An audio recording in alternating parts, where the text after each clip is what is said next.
Today we will study the different drawbacks of wave theory with a special focus on black body radiation. The different drawbacks were black body radiation, variation of heat capacity, photoelectric effect, and line spectra. Today we will focus on black body radiation. As a name suggest black body मतलब होता है कि ऐसी body जो कि perfect absorber हो। Black colour ही ऐसा, जैसे कहते हैं कि ब्लैक कलर के क्लोथ्स गर्मियों में नहीं पहननी चाहिए क्योंकि लाइट को एब्जॉर्ब करता है। तो एक परफेक्ट ब्लैक बॉडी वो है कि जितनी भी लाइट इस पर पड़ती है उस सारे को एब्जॉर्ब कर लेता है। बाकी अगर कोई सब्सटेंस होते हैं, लाइट पड़ती है तो क्या होता है, लाइट आती है, कुछ एब्जॉर्ब होती है, कुछ रिफ्लेक्ट होती है, कुछ ट्रांसमिट होती है। पर ब्लैक बॉडी के केस में क्या होता है, जितनी भी लाइट आती है सारी ही एब्जॉर्ब हो जाती है। और जब बहुत ज़्यादा और ज़्यादा हीट इसे करेंगे तो कुछ लाइट एमिट करता है, फिर लाइट ही एमिट भी करता है, परफेक्ट एमिटर होता है।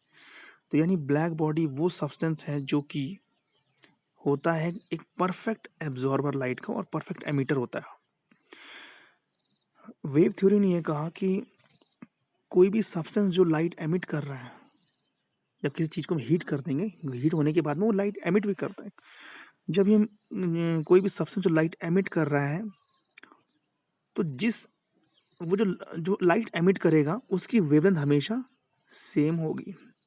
ध्यान सुनिएगा, वेव थ्योरी कहती है कोई सब्सटेंस जब लाइट एमिट करता है, हीट करने के बाद में लाइट एमिट जब करता है तो उस लाइट की वेवलेंथ हमेशा सेम रहेगी। ये कहना था वेव थ्योरी का। ये बाकी जगह तो ये ठीक प्रूव हुआ, लेकिन ब्लैक बॉडी के केस में ये था कि जब किसी हम ब्लैक बॉडी को हीट करते हैं, सपोज एक हमारे पास कोई ब्लैक बॉडी है, चारकोल है हमारे पास, कोल होता है, उसे हम हीट करते हैं तो उससे वो ब्लैक होता है एकदम। जब उसे हम हीट करते हैं तो जब काफ़ी हीट करेंगे आप देखेंगे कुछ टाइम बाद वो रेड हो जाएगा, रेड और ज़्यादा उसे हीट कीजिए, अब टेम्परेचर बढ़ाइए, येलो, और टेम्परेचर बढ़ाइए, वाइट, फिर पर्पल। तो अगर इलेक्ट्रोमैग्नेटिक स्पेक्ट्रम में हम देखते हैं तो रेड की जो वेवलेंथ है वो होती है 650, येलो की होती है, और ये रेड की होती है 650, इसकी होती है 550 के आसपास। रेड की 650 और येलो की 550 की रेंज में होती है। तो ये जो वेवलेंथ है ये कम हो रही है, 650 फिर 550, यानी ये देखा गया कि जैसे एक ब्लैक बॉडी के केस में जब टेम्परेचर बढ़ता है तो वेवलेंथ जो है लैम्डा वो डिक्रीज होता है। टेम्परेचर जब बढ़ेगा, जब हीट करेंगे ब्लैक बॉडी को करते जाएंगे तो जो लाइट एमिट कर रहा है उसकी जो वेवलेंथ है वो घटेगी। इस चीज़ को प्रूव नहीं कर पाया था वेव थ्योरी। एक और चीज़ जो ये फेनोमेना आया था वो ये कि जब इंटेंसिटी और वेवलेंथ के बीच में देखा गया रिलेशन, इंटेंसिटी मतलब कितनी देर तक रेडिएशन अपीयर हो रहा है, कितनी देर तक रेडिएशन हमें दिखाई दे रहा है, और ये वेवलेंथ।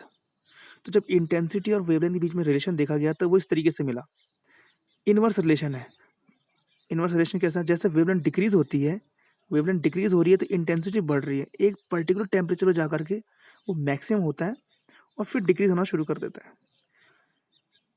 इस ऑब्जर्वेंस को, इस चीज़ को भी जो है वेव थ्योरी प्रूव नहीं कर पाई थी। तो ये थी लिमिटेशन वेव थ्योरी के। एक क्विक रिकैप कर लें, black body perfect absorber. Wave theory कहती है कि जो लाइट एमिट होगी उसकी वेवलेंथ सेम होगी, लेकिन यहाँ पर ऐसा नहीं मिला।